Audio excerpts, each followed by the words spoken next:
sandwich joint and feeling nausea because she's now married to a dentist with an IQ of 95, racetracks, parks, park picnics, even jails, her dull friends, your dull friends, your drinking, her dancing, your flirting, her pills, your fucking on the side and her doing the same, sleeping together. I'm just an alcoholic who became a writer so that I would be able to stay in bed until noon. Fiction is an improvement on life.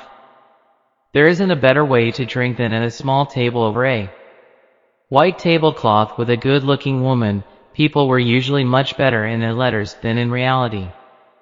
They were much like poets in this way. It was best to stay away from other writers and just do your work. The lobster tasted good in my mouth, and I drank him down with fine wine.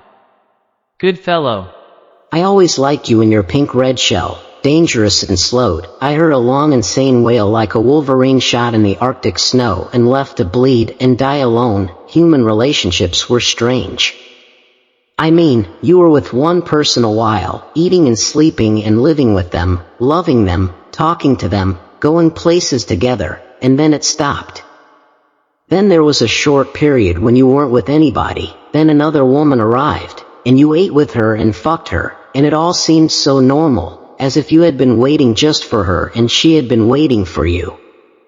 I never felt right being alone. Sometimes it felt good, but it never felt right. But your eyes, they're beautiful. They're wild, crazy, like some animal peering out of a forest on fire. Why was it that every time you saw a woman like that you were with another woman? The worst thing for a writer is to know another writer, and worse than that, to know a number of other writers.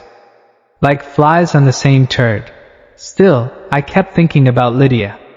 The good parts of our relationship felt like a rat walking around and gnawing at the inside of my stomach. We drink our coffee and pretend not to look at each other. I loved you like a man loves a woman he never touches, only writes to, keeps little photographs of. I in this land some of us fuck more than we die, but most of us die better than we fuck. He asked, what makes a man a writer? Well, I said, it's simple. You either get it down on paper, or jump off a bridge. Beware of those who seek constant crowds. They are nothing alone. I don't like the clean-shaven boy with the necktie and the good job. I like desperate men, men with broken teeth and broken minds and broken ways. They interest me. They are full of surprises and explosions. Some people never go crazy. What truly horrible lives they must live. The best often die by their own hand just to get away. And those left behind can never quite understand why anybody would ever want to get away from them. You begin saving the world by saving one man at a time. All else is grandiose romanticism or politics. People are strange. They are constantly angered by trivial things, but on a major matter like totally wasting their lives, they hardly seem to notice. Genius might be the ability to say a profound thing in a simple way. Anything is a waste of time unless you are fucking well or creating well or getting well or looming toward a kind of phantom love happiness. Dogs and angels are not very far apart. We are here to drink beer. We are here to kill war. We are here to laugh at the odds and live our lives so well that death will tremble to take us. What matters most is how well you walk through the fire. In my work, as a writer, I only photograph, in words, what I see. My beer-drunk soul is sadder than all the dead Christmas trees of the world. If you're going to try, go all the way. Otherwise, don't even start. This could mean losing girlfriends, wives, relatives, and maybe even your mind. It could mean not eating for 3 or 4 days. It could mean freezing on a park bench.